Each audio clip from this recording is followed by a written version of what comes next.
Hey everybody, it's Mike from Chili Pepper Madness. Today we're making one of my absolute favorite recipes of all time, gumbo. Now, this one is a Cajun version with chicken and andouille.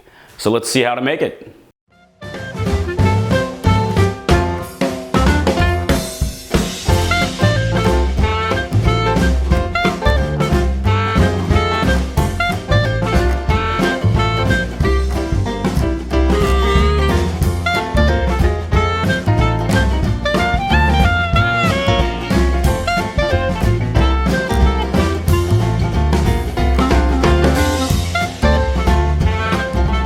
So a roux is basically a mixture of flour with some kind of a fat, and that's usually like a neutral oil.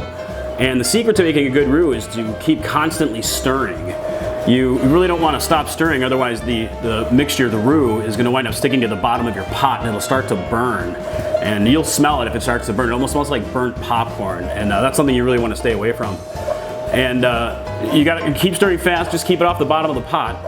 And when I was down in New Orleans, I was talking to a few chefs down there, and I used to think that the roux would take 30, 40, 45 minutes sometimes of just constantly slow stirring, and they're like, man, you are a rookie.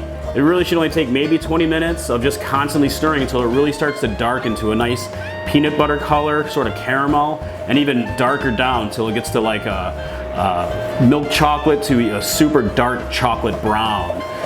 And it depends on how you want to use your roux, what color you prefer. A lot of people prefer the darker roux for a good traditional Cajun or Creole gumbo. I'm gonna go probably light chocolate brown, but it's really up to you. So just keep stirring. All right, so this has been probably 10, 12 minutes or so, and you can already see that the roux is like a color of peanut butter, which it's good. You can go right now and use this roux as you want for your gumbo. It's even good for like etouffee or other certain New Orleans dishes, but we're gonna go a little bit darker with more of a chocolate color. So let's keep going, maybe about 20 minutes or so. I'm still stirring. Just keep stirring the roux. All right, we got a nice chocolate brown color on our roux, and this is the color I prefer. You could totally keep stirring the roux till it's a nice dark chocolate brown, and that's pretty traditional. But this is the color I prefer for my gumbo, so I'm ready to move on to the next step. Let's do it.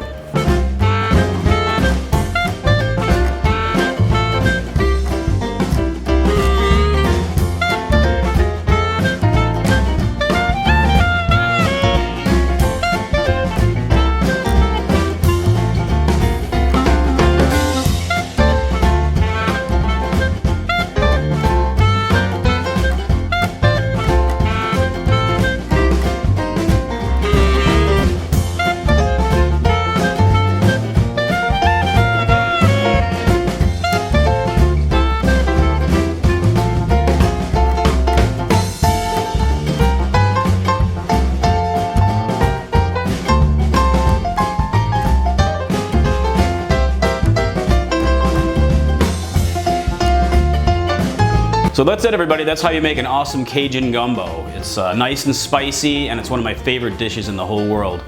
There are many different ways that you can change up this recipe with different spices, different ingredients like seafood. But like I learned from some of the chefs down in New Orleans, it's really just however your mama taught you. So enjoy.